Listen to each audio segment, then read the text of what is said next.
بسم اللہ الرحمن الرحیم۔ السلام علیکم۔ کیسے ہیں پیارے ساتھیوں آپ سب؟ امید ہے اللہ کی رحمت کے سائے میں ہوں گے۔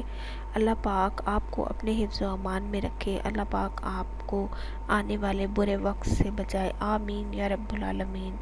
آج جس پریشانی کا حل میں لے کر آئی ہوں وہ ہے اچھا اور نیک رشتہ لانے کا وظیفہ۔ یہ بہت ہی مجرب اور کارآمد وظیفہ ہے، آزمودہ وظیفہ ہے۔ آپ نیک نیت سے اور شک کی کوئی گنجائش نہ ہو ایسا وظیفہ آپ نے کرنا ہے، انشاءاللہ تعالی ضرور کامیاب ہوں گے۔ وظیفہ کچھ اس طرح آپ نے کرنا ہے۔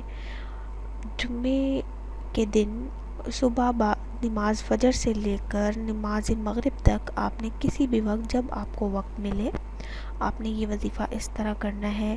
سورہ کہف آپ نے پڑھنی ہے 3 مرتبہ، اول و آخر درود ابراہیمی پڑھنا ہے 3 مرتبہ، اور سورت پڑھنے کے بعد 3 بار پڑھنے کے بعد آپ نے اللہ پاک سے رو کر گڑ گڑا کر دعا کرنی ہے کہ اللہ پاک کوئی نیک اور صالح اور اچھا رشتہ آپ کے لیے لے کر آئے۔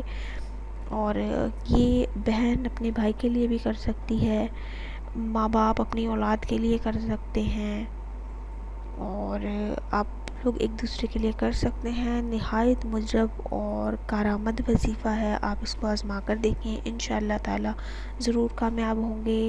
اسی کے ساتھ میں اجازت چاہوں گی، ایک چھوٹی سی درخواست، ہمارے چینل کو سبسکرائب کریں، ہماری ویڈیو کو لائک کریں اور دوستوں کے ساتھ شیئر کریں۔ کیا پتہ آپ کی یہ چھوٹی سی کوشش کسی کے لیے کارگر ثابت ہو جائے اور آپ کے لیے صدقہ جاریہ کا ذریعہ بن جائے۔ اللہ تعالیٰ آپ تمام لوگوں کو نیکیاں کرنے والوں میں شامل فرما دے، اور اللہ تعالیٰ ہم سب کو اپنے حفظ و امان میں رکھے۔ اسی کے ساتھ اجازت چاہوں گی، اگلی ویڈیو تک، تب تک کے لیے اللہ حافظ۔